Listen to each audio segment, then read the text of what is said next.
బన్నీవాస్ అనే పేరులోనే ఉంది అసలు. సో మీరే పెట్టుకున్నారా లేకపోతే ఎవరన్నా పిలవడంతో అలా బన్నీవాస్ అయిపోయింది అది? దిల్ రాజు గారు అండి. దిల్ రాజు గారు. దిల్ రాజు గారు మేము ఆర్య షూటింగ్ చేస్తున్నప్పుడు వాసు వర్మ నేను ఇద్దరు ఉండేవాళ్ళం అండి. ఇద్దరు కూడా బాగా యూనిట్లో మెయిన్ మెంబర్స్. సో వాసు అని పిలిస్తే ఇద్దరం తిరిగేవాళ్ళం.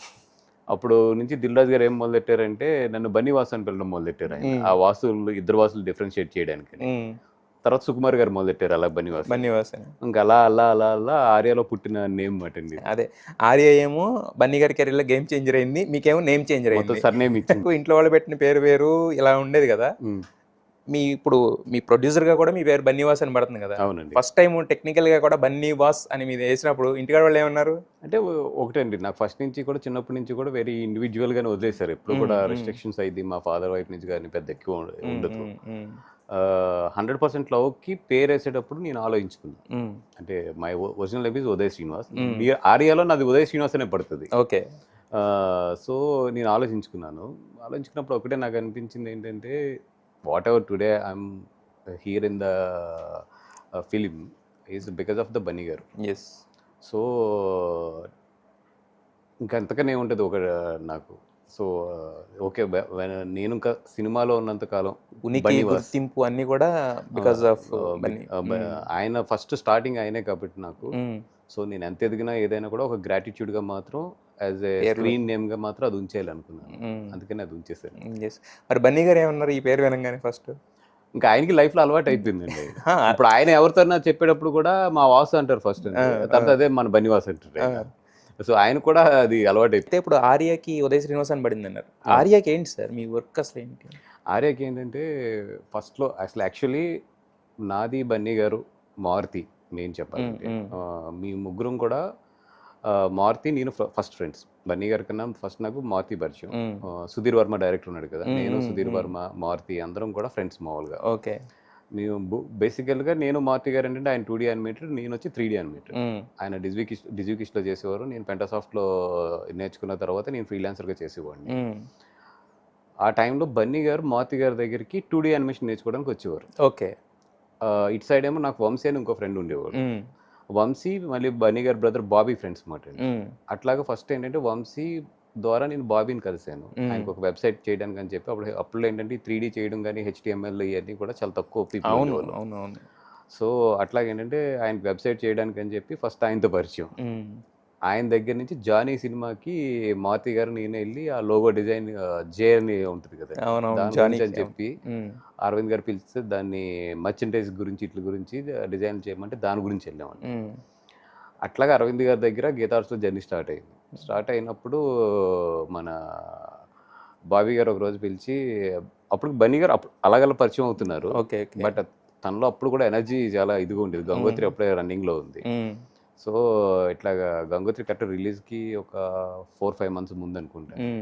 ఇట్లాగా మా బ్రదర్కి అన్నీ చూసుకోవడానికి కావాలి, నేను ఈ పేరు సజెస్ట్ చేస్తాను. అప్పుడు ఆల్రెడీ నేను పెంటాసాఫ్ట్లో గోయింగ్ గుడ్ అండ్ ఫ్రీలాన్సింగ్ చేసుకుంటూ బాగానే ఉన్నాను. సో అన్నప్పుడు ఎందుకో తెలీదు వీళ్ళు బాగున్నారు, ఇద్దరు ఎనర్జీ బాగుంది. వాళ్ళతో పాటు ఆ జర్నీ స్టార్ట్ అయిపోయి కథలు బన్నీ గారు ఏంటంటే ఫస్ట్ ఆయనతో పాటు కథలు వినిపించుకునేటప్పుడు నన్ను కూర్చోబెట్టేసుకునేవారు. అలా ఫస్ట్ నేను విన్నది ఏంటంటే బోయపాటి శ్రీని గారు కదా భద్ర. నా లైఫ్లో ఫస్ట్ కదా నేను విన్నది భద్ర ఆయన.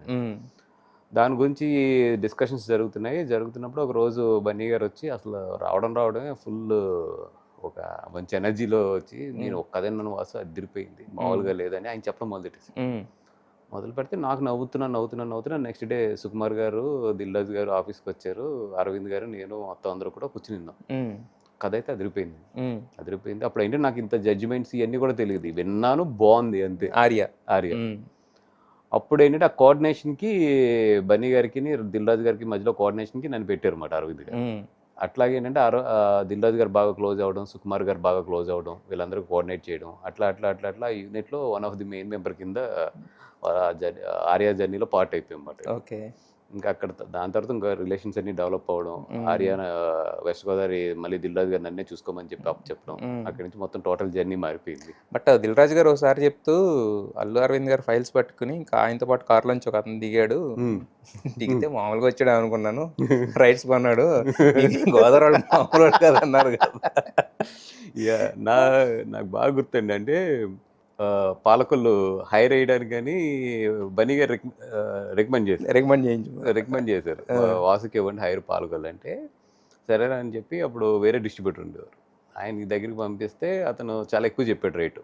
చెప్తే నేను మళ్ళీ వెనక్కి వచ్చాను దిల్ రాజు గారి దగ్గరికి. వస్తే అన్న ఇంత చెప్తున్నాడు, నువ్వు ఒక మాట చెప్పన్నా అంటే, రే ఓ పని చేయాలి, నువ్వు డిస్ట్రిక్ట్ చేసేసుకో అన్నాడు ఆయన. నాకు అప్పటికి నిజంగా అంత ఏం తెలియదు కూడా, అంత ఇంకా బిజినెస్ అంత నాలెడ్జ్ లేదు. అంటే టైం అంటారు చూసారా, అవునవును, అప్పుడులో డిస్ట్రిక్ట్ చేసుకుంటే నేను ఉన్నాను కదా వెనకాల, ఏదైనా తగ్గినా కూడా నేను చూసుకుంటానే, నువ్వు బిజినెస్ చేస్తే సరిపోతుంది అన్నారు. అంటే మీరు నంబరు 45 రూపీస్ అంత అడ్వాన్స్ ఇచ్చింది దానికి. అంటే లేచేటప్పుడు 45 రూపాయలు అడ్వాన్స్, 45 రూపాయలు అడ్వాన్స్ ఇచ్చా. అంటే అది రాజన్ గ్రేట్ నిజంగా. అంటే ఆ రోజు నన్ను నమ్మడం కానీ, తను అప్పటికే పెద్ద ప్రొడ్యూసర్ ఆల్రెడీ డీల్ చేస్తున్నాడు, నవ్వుతూ 45 రూపాయలు తీసుకుని సరే తర్వాత పంపించి డబ్బులు అని చెప్పి 45 రూపీస్ తీసుకున్నాడు ఫస్ట్. దాని తర్వాత అసలు అందరికీ హైలైట్ ఏంటంటే, ఫస్ట్ నేను ఇచ్చిన డబ్బుల్లో చిరంజీవి గారు మిస్సెస్ సురేఖ్ గారు ఉంటారు కదా, ఆవిడ దగ్గర 5000 తీసుకున్నా ఫస్ట్. మీరు అంటే ఎర్న్ చేసిందా? అంటే ఆవిడ చేయి మంచిది అని చెప్పి ఫస్ట్ డబ్బులు అయ్యాయి నాకు డిస్ట్రిబ్యూషన్కి పెట్టుబడి కింద. 5000 ఇప్పటికే ఇవ్వలేదు ఆవిడకి వెనక్కి. ఆవిడ దగ్గర తీసుకుని తర్వాత అరవింద్ గారు మిస్సెస్ వీళ్ళందరూ దగ్గర తీసుకుని మొత్తానికి కొంచెం అమౌంట్ తీసి అదే ఫస్ట్ అడ్వాన్స్ కింద దిల్ రాజు గారి తర్వాత పంపించాను అనమాట. అట్లా స్టార్ట్ అయింది ఆర్యా నుంచి.